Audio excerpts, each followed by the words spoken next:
South Maple students, this is Mrs. McClarren here by the soccer field. I'm going to read you Buzzy the Bumblebee today. This is one of my very favorite stories.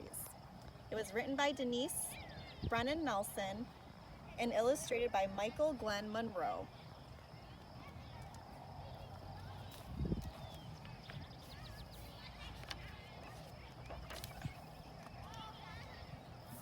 One sunny day in a beautiful garden, there sat a bumblebee named Buzzy.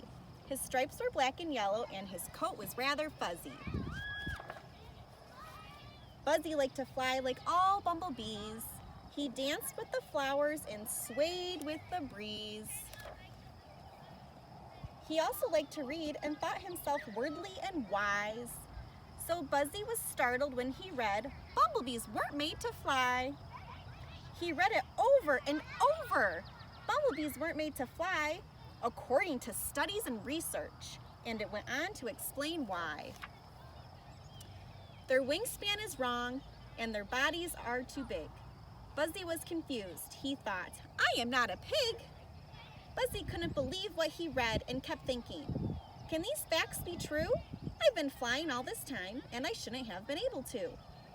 He tried to make his wings work by pumping with all of his might, but the words he had read were stuck in his head, and now something wasn't right.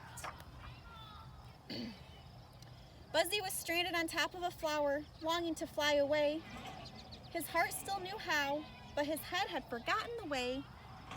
Buzzy was scared. "How will I get down now that I can't fly anymore? I'll have to climb down," he decided, something he'd never done before. With book in tow and little heart pounding, Buzzy tentatively took the first step. Then very, very slowly, down the flower he crept. Buzzy's foot started to slip, and he felt himself letting go. "Oh no!" Thank goodness for relief, it helped cushion the blow. Dazed, Buzzy slowly sat up thinking, "What should I do now? My home is so far away, I've got to get there somehow." Two dragonflies saw Buzzy walking, and they asked, "What's wrong with you?" Buzzy sadly told them, "My flying days are through." They didn't understand his problem because their wings worked just fine. "Would you walk with me?" Buzzy asked. "No, thank you," they declined. Feeling very envious and even a little mad, Buzzy had a funny feeling inside. He wanted what they had. Heavy-hearted, he trudged on, anxious to get home. Buzzy needed his family. He felt so all alone.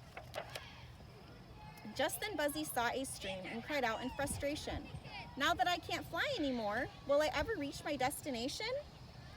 Every problem has a solution, his mother always said.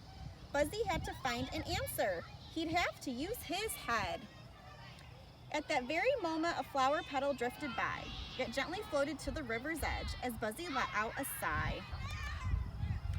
Buzzy had an idea. "I need something that will float." Looking at the petal in the water, he thought, "That could be my boat." He picked up a blue jay's feather and cautiously pushed himself out. When Buzzy realized the petal would work, he gave a joyful shout. As he safely reached the other side, Buzzy was filled with relief, until he saw the tall, tall grass and was suddenly overcome with grief. Sadly, he remembered the days when above the grass he would soar. Once again, he thought, "What will I do now that I can't fly anymore?" Peering through the thick green grass, Buzzy thought, "This just isn't fair." About to give up, he heard a voice say, "Don't stop, you're almost there." He looked up to see where it came from, but his eyes met only the sun. Mustering all the energy he had left, Buzzy began to run. Buzzy burst through the door with a tear in his eye. "Mom and Dad, why didn't you tell me? Bumblebees weren't made to fly." "Why, Buzzy," they said, "you certainly can fly. Until now, that is. And do you know why? You're doubting yourself. Fear is blocking the way. Listen to your heart, Buzzy, not to what others say. Ignore labels and limits. They seldom do good. They make you think you can't, when inside you know you could."